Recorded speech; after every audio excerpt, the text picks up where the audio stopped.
the one-time pad is a classical encryption method.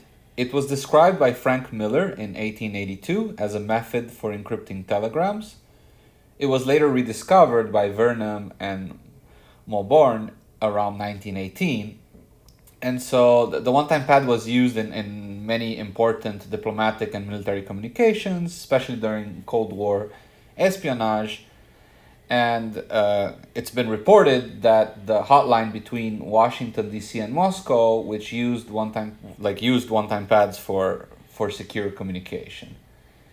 And what we're going to see is that the one-time pad, it essentially looks like a Vigenère cipher, but with some like crucial differences.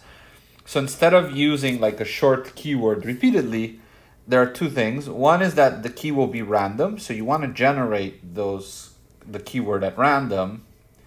And the other thing is that you want it to be as long as the message that you're sending. So you're never repeating the keyword, you're just using it once, right? So how does it work?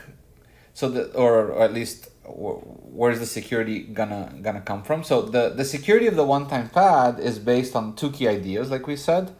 First is randomness. So the key is truly random and as long as the plain text. So that's essential.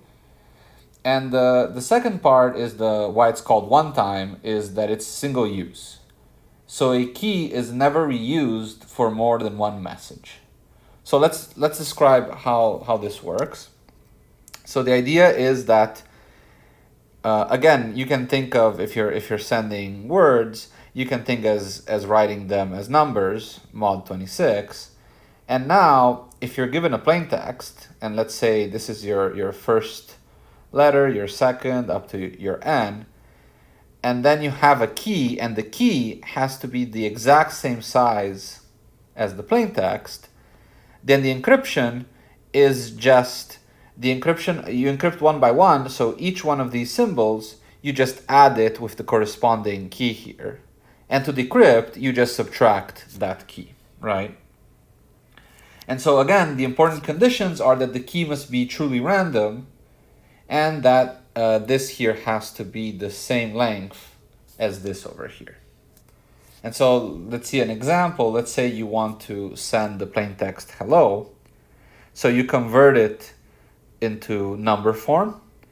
Let's say you generate a key at random. So each one of these you want to generate with probability 1 over 26, of being any letter. And now the way you encode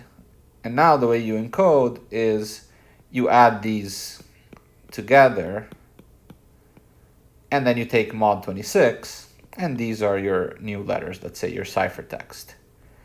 And of course, the person who is going to decode needs to know the key.